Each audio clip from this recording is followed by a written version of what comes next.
3, 2, 1.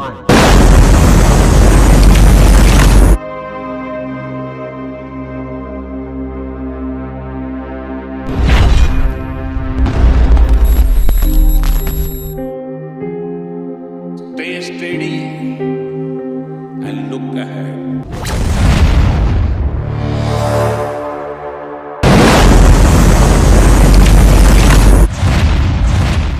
7 सितंबर सन 2019 वो तारीख जब भारत चांद पर इतिहास रचने के बेहद करीब जा पहुंचा था। मगर धरती से करीब 3.5 लाख किलोमीटर दूर उस शाम चांद पर एक अनहोनी घटना ने 140 करोड़ हिंदुस्तानियों के सपने पर पानी फेर कर रख दिया था।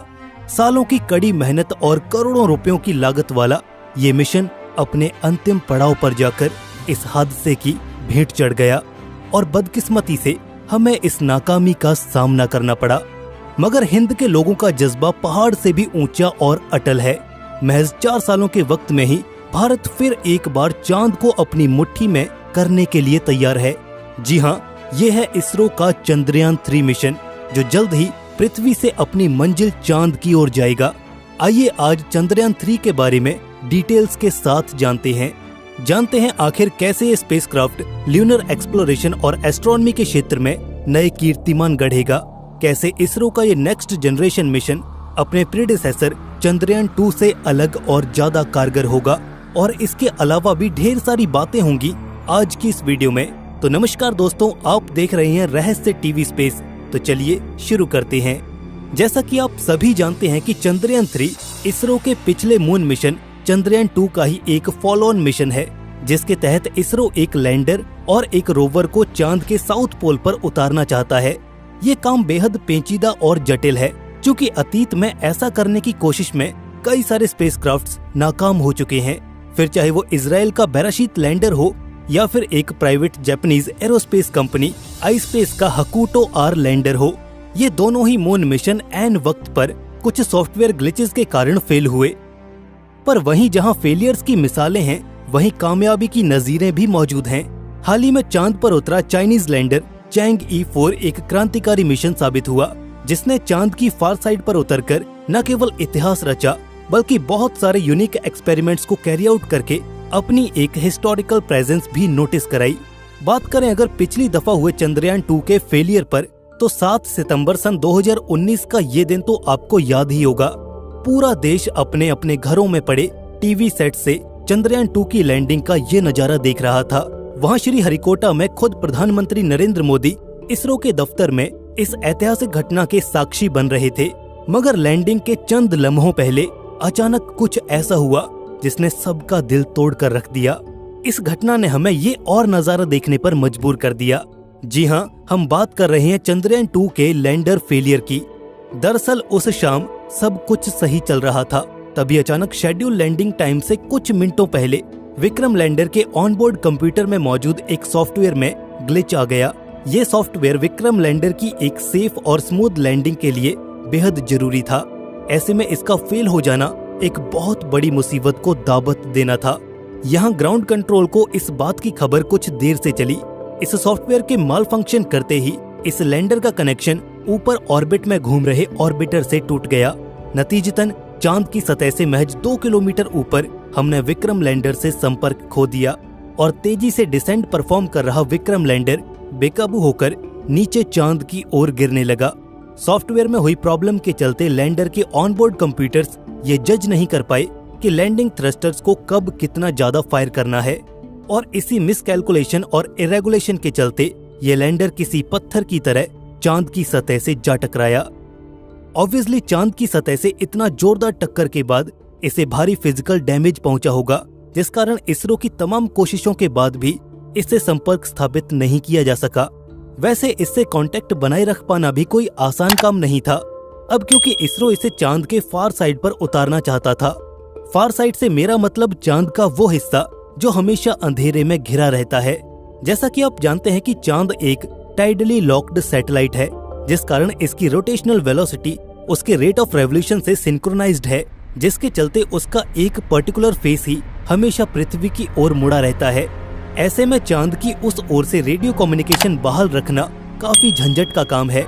हम सीधे ही प्रोब एंटीना की मदद से अर्थ पर बने ग्राउंड सैटेलाइट्स तक सिग्नल नहीं भेज सकते, बल्कि हमें इसके लिए एक रिले कम्युनिकेशन टेक्निक का इस्तेमाल करना पड़ता है, जिसके अंतर्गत लैंडर सबसे पहले ऑर्बिटर को सिग्नल्स भेजता है और फिर वो सिग्नल्स एम्पलीफाई होकर पृथ्वी पर बेहद बड़े बड़े ग्राउंड एंटीनास तक जाते हैं।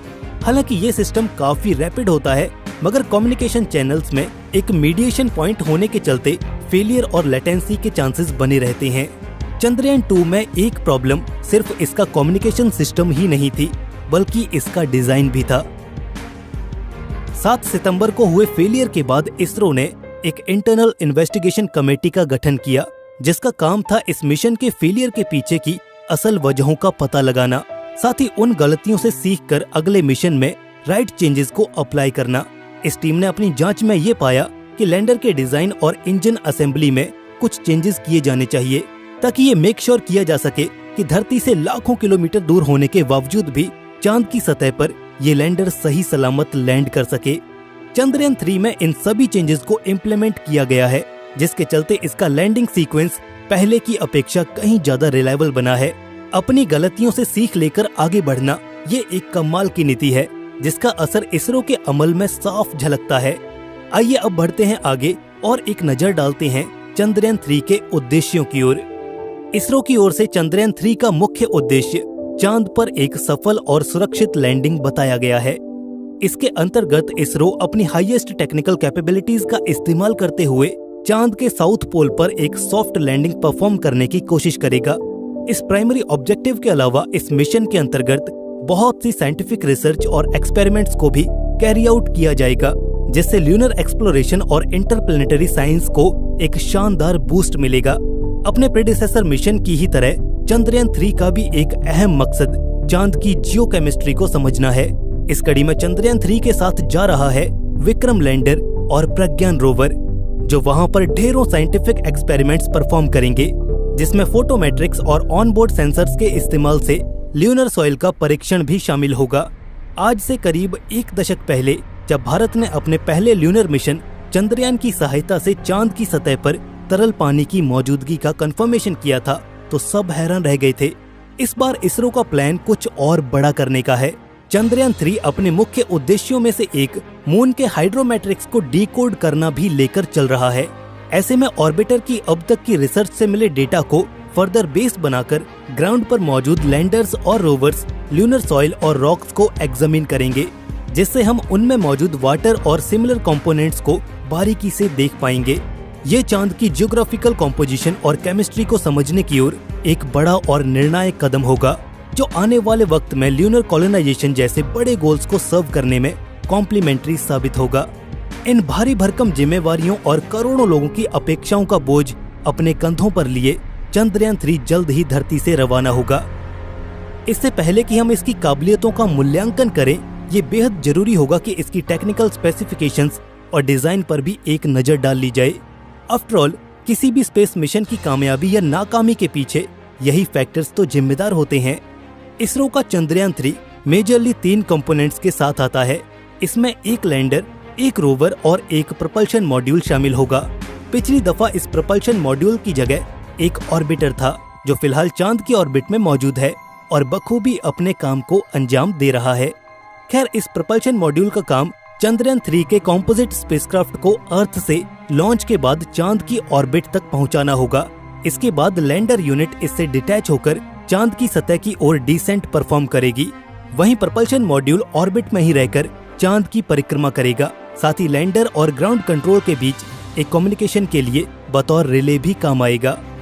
अगर आप इसके डिजाइन को देखेंगे तो पाएंगे कि ये एक बॉक्सी शेप का कंपोनेंट है, जिसके एक साइड पर ऑनबोर्ड कंप्यूटर और कम्युनिकेशन सिस्टम को पावर करने के लिए सोलर पैनल्स लगाए गए हैं।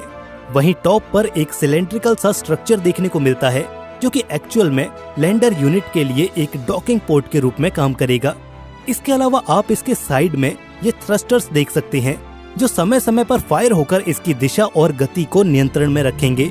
इस प्रपल्शन मॉड्यूल का मेन काम चंद्रयान 3 के इस कॉम्पोजिट स्ट्रक्चर को लॉन्च के बाद धरती की ऑर्बिट से लेकर मून की ऑर्बिट तक लेकर जाना है। फिर ये अपने सेकेंडरी रोल में भी सर्व करेगा, जिसमें ये बतौर रिले कम्युनिकेशन डिवाइस ऑर्बिट में रहकर लैंडर और अर्थ पर मौजूद ग्राउंड स्टेशन के बीच संपर्क स्थापित रखेगा। इसी बीच एक एक्टिव कम्युनिकेशन मेंटेन रखने के लिए IDSN यानी कि इंडियन डीप स्पेस नेटवर्क का इस्तेमाल किया जाएगा। इसके बाद बारी आती है इस मिशन के सबसे अहम कंपोनेंट विक्रम लैंडर की। ये लैंडर एक बॉक्स की शेप में है।